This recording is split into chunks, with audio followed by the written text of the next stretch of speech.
Antes do nosso intervalo, você prometeu que o campeão tinha voltado, Paulo do Vale. Então, justifique a sua questão, justifique a sua afirmação com relação a isso. Bom, começando pela teoria de que em 2012 o São Paulo, ao não disputar o segundo tempo contra o Tigre, muito por força do próprio Tigre, acabou se estabelecendo ali uma maldição no Morumbi de que o tricolor viveria dias ruins até que chegasse a oportunidade de realizar o segundo tempo contra a equipe do Tigre. 11 anos, né? Um pouco menos, né, de 11 anos, porque aquele jogo foi disputado no final de 2012, né? Foi o último jogo do calendário brasileiro em 2012. Depois ainda o Corinthians disputou o Mundial de Clubes e foi campeão contra o Chelsea.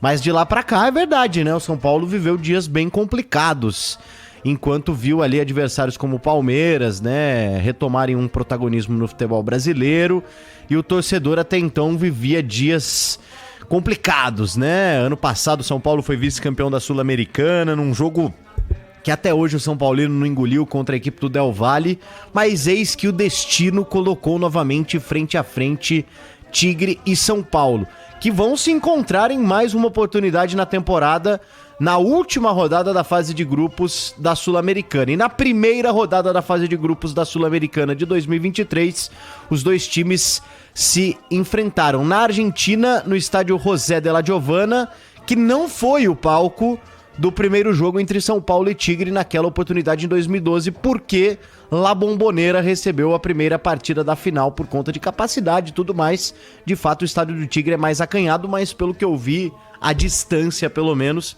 é um estádio bem legal. E o torcedor do Tigre, de fato, comprou essa ideia de rivalidade e tudo mais, tentou transformar tudo aquilo num caldeirão, mas dentro de campo o time não correspondeu tanto. Até que no primeiro tempo, sim, né? Com algumas oportunidades, o próprio Rafael acho que fez pela primeira vez um bom jogo, né? Porque de fato, num dado momento ele foi utilizado, então fez o grande jogo dele com a camisa do São Paulo. Creio que precisava dessa partida para se consolidar. O Rogério deu mesmo, né, uma sequência de jogos pro Rafael, descartou a possibilidade de um rodízio que o próprio Rogério tinha aventado aí no começo do ano, o que não aconteceu, e o Rafael ontem, pelo menos na primeira etapa, conseguiu fazer defesas importantes. E aí, né, tô aqui contando e brincando, porque hoje já conversando com alguns são paulinos, né, todos já mais aliviados, né? Parece que saiu ali aquela nuvem em cima da cabeça desses são paulinos, já mais tranquilos, conseguindo tecer aí elogios à equipe do São Paulo, a forma de jogo, o Arboleda, que zagueiro, um rebatedor nato, o Michel Araújo, uruguaio, que raça, em todas as partes do campo, já chegou sendo improvisado pelo Rogério, já foi elogiado El Toro Erisson, né? Olha, vai deixar o Caleri no banco de reservas. Então a gente já percebe o São Paulino recuperando a sua autoestima, recuperando a sua estamina, a sua energia ali, pronto pra, quem sabe, encarar 2023. Porque a gente tava encontrando o São Paulino ali pelos corredores todos. Ai, o que vai acontecer? O São Paulo vai brigar contra o rebaixamento. Bastou jogar o segundo tempo contra o Tigre e venceu, né, aquele primeiro tempo no Morumbi por 2-0. E ontem marcou os 2 gols justamente na segunda etapa. Então foi, de fato, um 2 vira, 4 acaba, mesmo que a gente tenha que levar em consideração que tem mais um jogo pela frente entre os dois times. Mas se faltava... Será que no Morumbi teremos o segundo tempo esse ano? Olha, e até eu achei... Porque na Argentina teve o segundo tempo lá na La Bombonera, teve, né? Verdade. Então agora falta o segundo tempo no Morumbi. Verdade, mas eu já senti o São Paulino mais leve. Mas eu fiquei com a impressão, Solé, que o Tigre não desconhece o que é o segundo tempo. Eles foram pegos de surpresa ontem com o segundo tempo.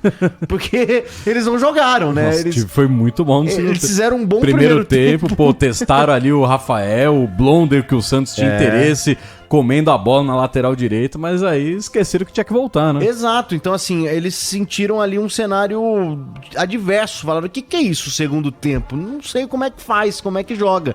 Sem meu primeiro tempo eu não consigo. Então...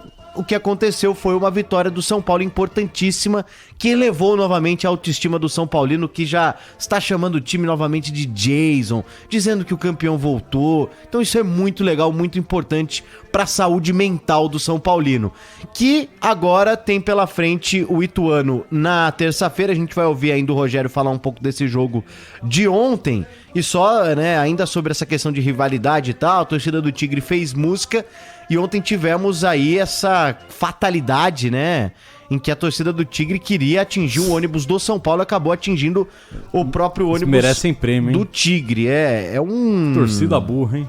É uma ignorância ao quadrado, né? Porque você já é um baita de um ignorante de tentar arremessar uma pedra no ônibus do seu adversário. Quando você arremessa essa pedra e acerta o seu próprio ônibus, você é o ignorante ao quadrado. É o que mostrou a torcida do Tigre na noite de ontem. Quer ouvir o Rogério Ceni? Quer falar alguma coisa? Antes do Rogério, porque ainda teve mais algumas curiosidades sobre essa burrice da torcida do Tigre, né? Porque algumas pessoas que estavam lá para acompanhar o São Paulo, né, na cobertura do jogo também relataram que na noite anterior a parte da torcida do Tigre, né, alguns idiotas, eles foram na frente de um hotel e começaram a soltar rojões. Só que não era o hotel que estava o São Paulo, eles erraram o hotel também. Porque o São Paulo tinha a possibilidade de ficar em um hotel e ficou em outro. E aí eles foram nesse hotel onde tinha a possibilidade que o São Paulo acabou não ficando e soltaram o rojão lá. Ou seja, isso é muito burro, uma torcida, né? que está zero preparada para nutrir uma rivalidade com alguém, né? Eles não têm ainda essa cancha de rivalidade no futebol e tentaram forçar essa rivalidade com o São Paulo e não conseguiram, né? Falta um lastro de rivalidade aí pro time do Tigre depois daquela final de 2012 que ficou engasgada, mas ainda precisa comer mais arroz com feijão. E o Rogério teve que responder sobre isso, né? Falou inclusive em castelhano a respeito bom castelhano, disso. Rogério bom tá... castelhano, habla, né? O Rogério, ele é trilingue, né? Ele fala português, castelhano e inglês, né? É, verdade. E acho que arranha o trilingue, francês. Né? O famoso poliglota, né? Isso. E acho que ele arrisca o francês também, né? Com o Charles Rembert, que é o pupilo do Rogério, uma pessoa de extrema confiança do Rogério. Eu tenho certeza que eles gastam ali um francês tomando além de português, um bom vinho. Além de português e besteira, você fala algum outro idioma? Não falo inglês, né? Aquele inglês básico, enferrujado de quem fez escola de inglês, de quem obviamente assiste filmes. Eu me viro mais no inglês do que no espanhol, porque no espanhol eu tenho uma certa prepotência em achar que eles vão entender o que eu tô falando no português. E aí ele ficar fazendo aquele só porque você tá fazendo, né? Tipo, vê essa cocita aí. Aí todo mundo fala espanhol, né? Então eu acho que eu me viro mais no inglês do que no espanhol, porque no espanhol eu sinto que eu não preciso falar, entendeu? Mas tô enganado, né? Estou equivocado nessa, com certeza. Mas no inglês de alguma forma a gente se vira. E nas bobagens, então, aí a gente domina. A gente dá aula. Bom, vamos então ouvir o poliglota Rogério Ceni, Gustavo Soler? Bora lá. Começando sobre o jogo, o desempenho do time na noite de ontem. Eu acho que foi um jogo equilibrado na primeira parte, realmente, né? Nós com oportunidades, eles com muitas bolas paradas, cedemos alguns escanteios, até por erros de passe. Fizemos alguns ajustes no intervalo, o time acho que melhorou bastante, mesmo sendo os mesmos jogadores, o time melhorou bastante. O Erisson também começou a segurar mais a bola, a ter mais a bola, não só pelos gols, mas eu acho que começou a reter mais o jogo à frente, dando tempo da gente sair. E nós conseguimos, acho que merecemos o resultado, poderíamos ter feito, acho que mais gols até depois desses primeiros gols. O Tigre veio um pouco mais para frente, tirou um homem de trás, botou mais um homem de frente, a gente segurou com a linha de 5, depois trocamos o meio campo todo, né, com Mendes por Luan, Marcos Paulo por Nestor, Rato por Alisson, os dois já estavam amarelados e o árbitro tinha um apego muito grande ao cartão amarelo, né? Então, eu acho que o time ao todo foi bem. O Michel Araújo é um jogador que eu já enfrentei quando estava no Flamengo, quando no Fortaleza. É um jogador que observa há muito tempo e nós tivemos a felicidade de conseguir fazer essa negociação com o Fluminense.